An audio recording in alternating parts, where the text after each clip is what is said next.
Welcome to குட்டி info நண்பர்களே, அனைவருக்கும் மனமார்ந்த வணக்கங்கள். சற்று முன் உரிமை தொகை திட்டம் குறித்த ஒரு மிக முக்கிய லேட்டஸ்ட் அப்டேட் வெளியாகி இருக்கிறது. அதன்படி தமிழக அரசு சமூக நீதியிலும் விளிம்பு நிலை மக்களின் நலன் காக்கும் திட்டங்களிலும் எப்பொழுதும் இந்தியாவிற்கே முன்னோடி மாநிலமாக திகழ்கிறது. அந்த வகையில் தமிழ்நாட்டு பெண்களின் சமூக பொருளாதார நிலையை மாற்றி அமைத்து மேம்படுத்தும் மிக முக்கியமான முயற்சியாக உரிமை தொகை திட்டம் தொடங்கப்பட்டது.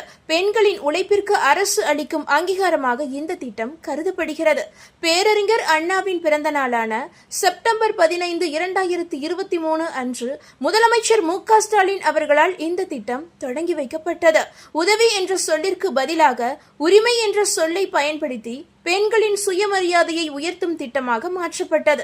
குடும்பத்திற்காக வாழ்நாள் முழுவதும் அயராது உழைக்கும் பெண்களின் பங்களிப்பை போற்றுவதே இந்த திட்டத்தின் முதன்மை நோக்கம் என்று முதல்வர் தெரிவிக்கிறார். இந்த திட்டத்தின் கீழ் தகுதியுள்ள குடும்ப தலைவிகளுக்கு மாதந்தோறும் ரூபாய் 1000 உரிமை தொகையாக வழங்கப்பட்டு வந்தது. இந்த திட்டத்திற்காக கிட்டத்தட்ட 1.63 கோடி விண்ணப்பங்கள் பெறப்பட்டு அரசு தரவுகள் மற்றும் விரிவான கள ஆய்வுகளின் அடிப்படையில் பயனாளிகள் தேர்வு செய்யப்பட்டு இருந்தனர். தற்போது இந்த திட்டத்தில் 1.31 கோடி பெண்கள் மாதந்தோறும் ரூபாய் 1000 பெற்று பயனடைந்து வருகின்றனர். ஒவ்வொரு மாதமும் 15ஆம் தேதி பயனாளிகளின் வங்கி கணக்கில் இந்த தொகை நேரடியாக செலுத்தப்படுவதை அரசு உறுதி செய்து உள்ளது. கலைஞர் மகளிர் உரிமை தொகை திட்டம் நடுத்தர மற்றும் ஏழை தொழிலாளர் குடும்பங்களின் வாங்கும் திறனை வெகுவாக அதிகரித்து உள்ளது.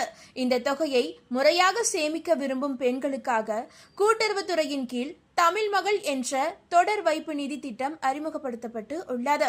இதன் மூலம் பெண்கள் தங்களுக்கு கிடைக்கும் உரிமை தொகையில் ஒரு பகுதியை சேமித்து எதிர்கால தேவைகளுக்கு பயன்படுத்திக் கொள்ள முடிகிறது என்கின்றனர் திட்டத்தின் பயனாளர்கள்.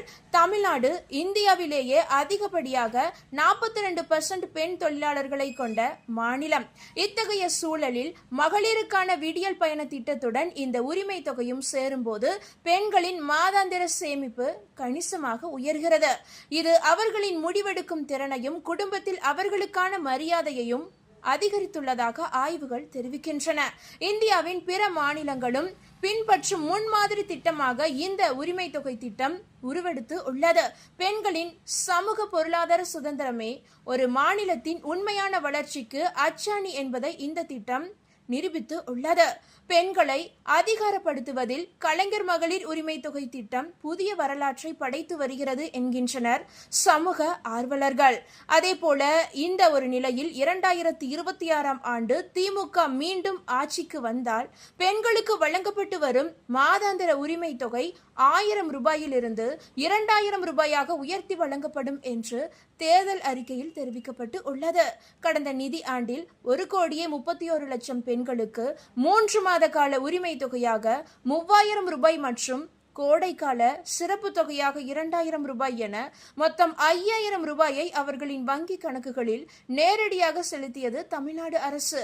மேலும் வருமான வரி செலுத்தாத குடும்பங்களின் இல்லத்தரசிகளுக்கு வீட்டு உபயோக பொருட்களை வாங்க 8000 ரூபாய் மதிப்பிலான கூப்பன் வழங்கும் இல்லத்தரசி என்ற புதிய திட்டமும் திமுகவின் தேர்தல் அறிக்கையில் தற்போது அறிவிக்கப்பட்டு உள்ளது. இந்த தேர்தல் அறிவிப்புகள் மக்களிடம் பெரும் வரவேற்பை பெற்றுள்ளன. ஏற்கனவே நடைமுறையில் இருக்கும் விடியல் பயண திட்டம், உயர்த்தப்படும் மகளிர் உரிமை தொகை, 8000 ரூபாய் மதிப்பிலான கூப்பன் என்று அனைத்தும் சேர்த்து பெண்களின் வேலை சுமையையும் நிதி சுமையையும் கணிசமாக குறைக்கும் என்று எதிர்பார்க்கப்படுகிறது.